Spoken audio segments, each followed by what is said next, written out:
LRS. So there are a lot of restrictions. So I think it is indifferent.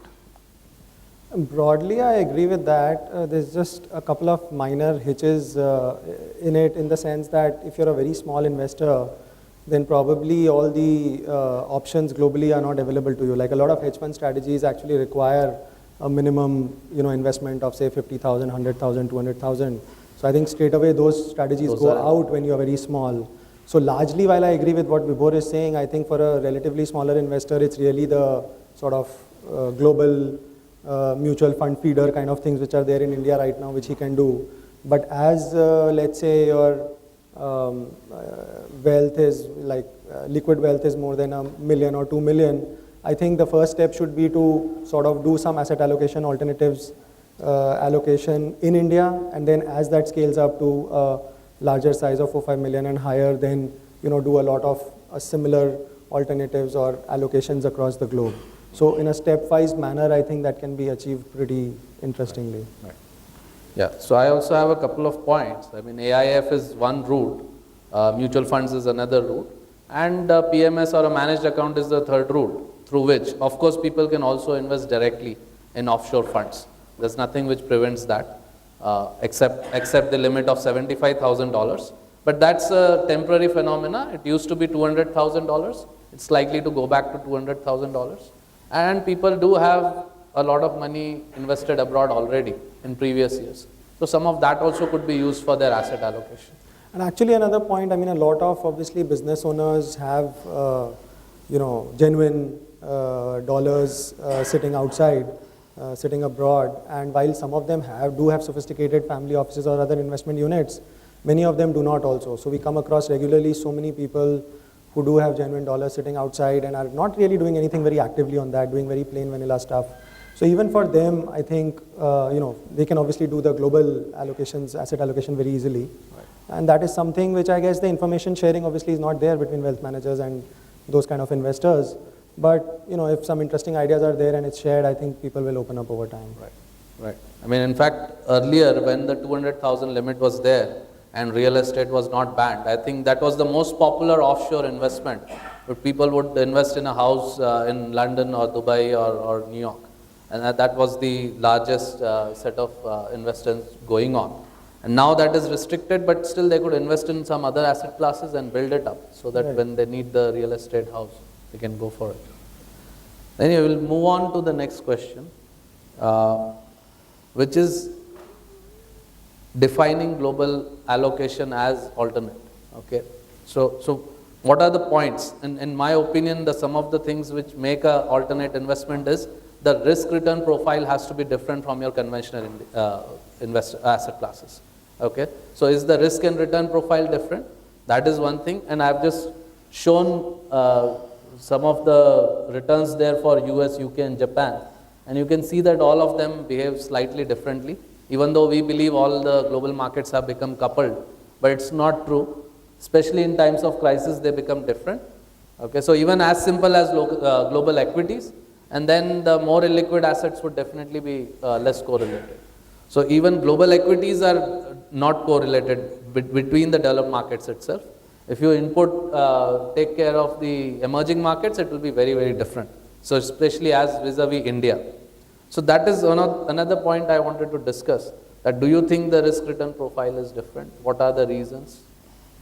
Yeah, I think definitely the risk return profile can be very different. And when one talks about risk return and alpha and other things, I think still in India people just look at the return side of the equation. So the risk, the volatility, the losses, that segment, at least in good times, people forget about.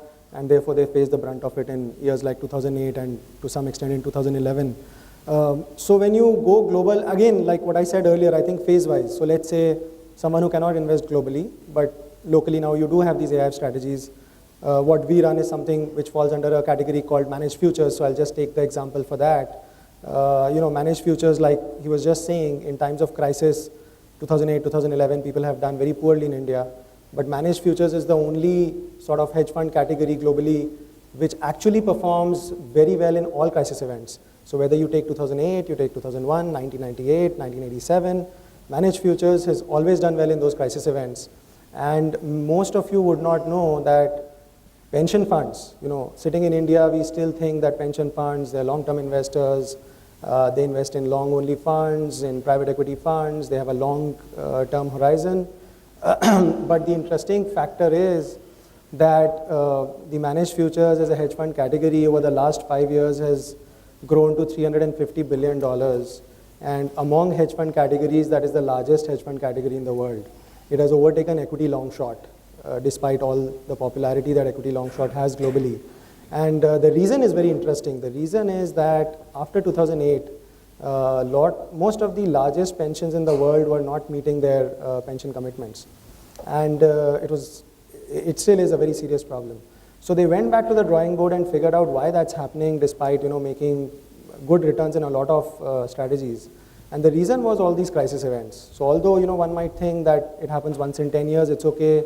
The rest of the years, rock star returns make up for it. That's not actually the case because your compounding of returns goes completely for a toss. And therefore they realized that a 10 to 15% allocation to something like managed futures holds up the portfolio much better, and they would have ended up meeting their pension commitments. So because of that, and that is obviously got to do with the fact that managed futures is overall non-correlated and negatively correlated in terms of crisis events. So I think that correlation aspect is very important, and that is something which again Indian investors need to get more educated about. In fact, I would say a lot of wealth managers also still need to get educated about combining things on that basis, because that can really add value over the longer term. In the last 5 years, 95% of people in India are crying that returns have been below par. But if they had certain interesting allocations, the returns would have been much, much better. In fact, there's a very interesting academic study globally that asset allocation is what makes high above any index sort of returns over time. It's not stock picking or real estate investing per se. You need to have that, but you need to have it on a broader diversified portfolio. Yeah. Definitely global allocation will ensure the risk is less, but the returns definitely, if you see, are moderate. If you see globally, global markets are mature and they actually are mostly institutional driven. When it comes to India, you will find that it is more individually driven. You will have investment managers and everything is dependent on them. So definitely risk is on a higher side, but the returns can be also on the higher side, but depends on the overall fund itself, life cycle of the fund. So at India level, definitely AIF regulations have come in, but we need to mature and build in a lot of compliance risk related regulations around the same to ensure that if anything goes wrong, what is the trigger, what is the option to ensure the investors do not suffer. So that applies to all alternate or even conventional asset classes, okay?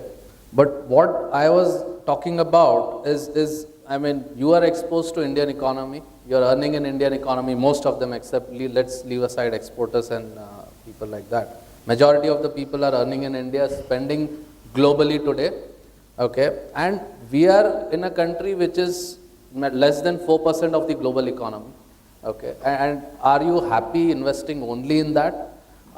Shouldn't you be investing globally? Look at US markets, they're at least anywhere on GDP basis 25% of world economy. On market cap basis, nearly 50% of world economy. You're not exposed to US, you're not exposed to UK, you're not exposed to European companies, not exposed to Japanese companies. I mean, that's where the whole world is investing. And you're not there, but you're participating in that economy. As an HNI, you have to spend in that economy. So as a risk diversification, these economies are behaving differently. So the idea is that you take exposure to those economies, okay? So the economy is different, the interest rate scenario is different, the inflation scenario is different, the kind of companies operating there those are very different. Those are very, very large companies who are selling products globally. 40% is probably US sales, 60% is global sales. Majority of their growth is coming from all kinds of emerging markets. And we are using those products daily in India.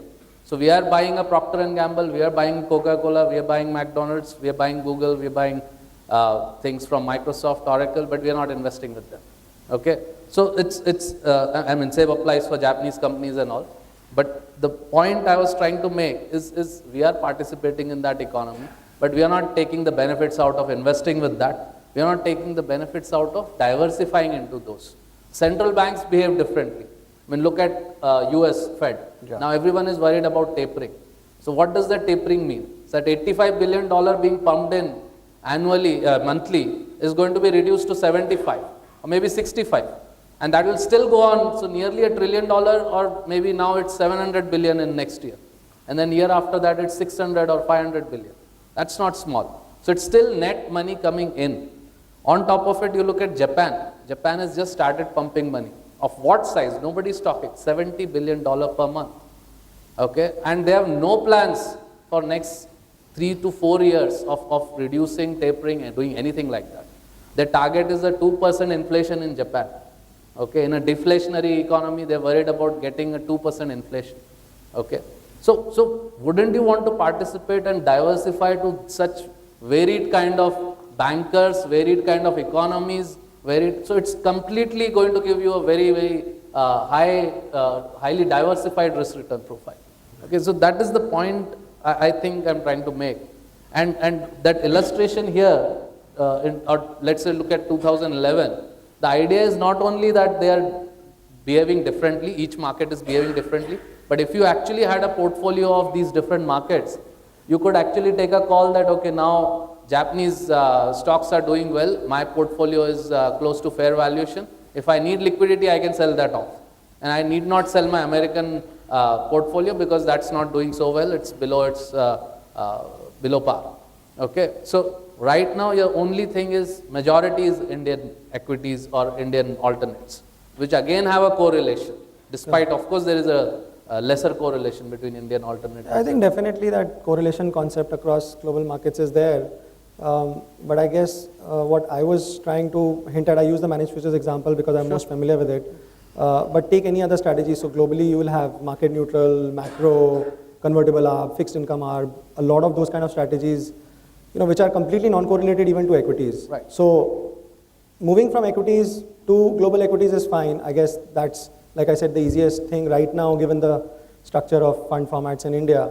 But the real beauty about the diversification and asset allocation would come when investors start thinking on those lines, and that's what global investors do. So going back to the first slide you showed, that large portion of alternatives that was there in the pie chart was a lot to do with those alternate other hedge fund strategies. And I think that one needs to look at, whether it's global, local. I mean, again, local would have some sort of similarities with those global strategies. Sure. But globally, yes, there are many more interesting strategies which one can look at. So even on the returns side, we normally think the Indian economy is growing much faster than the developed, so we would have much higher returns here. Actually, you will see that even last 3-5 years, the returns are much higher in global assets. Okay, so that is, we can talk about many other things. I think... in fact, the new thing which I have heard is in AIF regulation, I think so it will be allowed that the AIF can invest in global securities. So it's still going on, but I think so that will be on. So if it is on, so then that can be another way that Indian investors can invest. Right, right.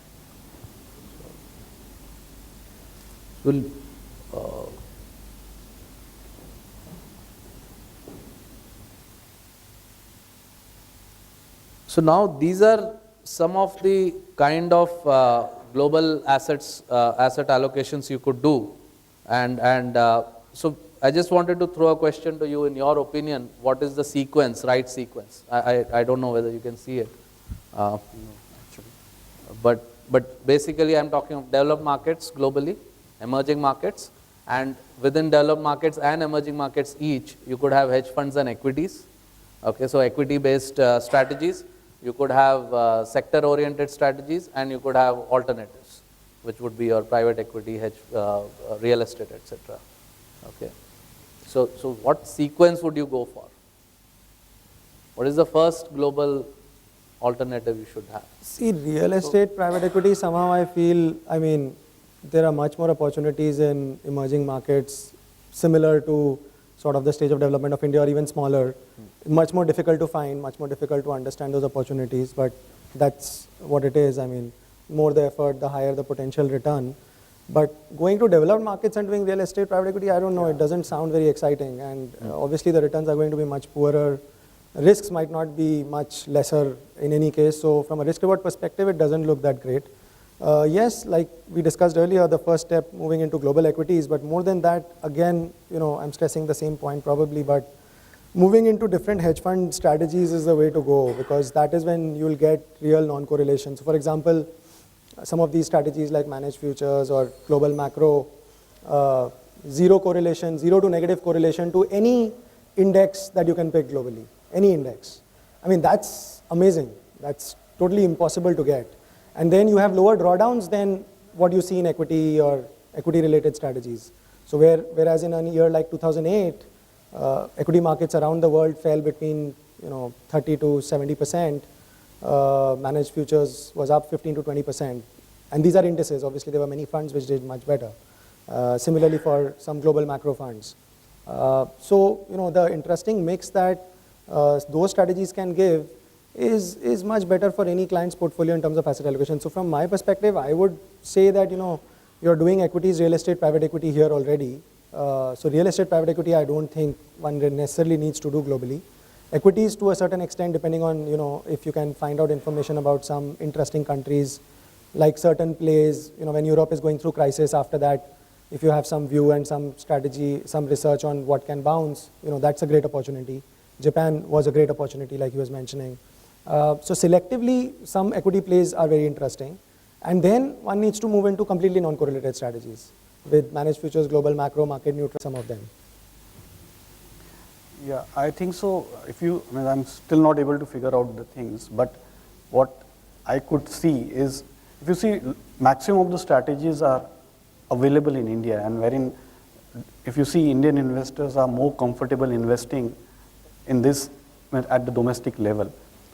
So what I can figure out is something hedge strategy which is mature, wherein people still believe they should be investing. So that's one.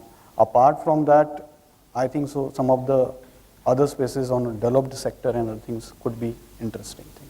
Okay. So I'll just summarize this point. So in my opinion, when you go global, you start with the long only equities, then you get into the hedge funds, the long short strategies, and then the sector funds where you have a view, and finally you go into the alternatives in global. Okay, which as you rightly pointed out, the risks and returns are similar to domestic, but again it will be differently correlated.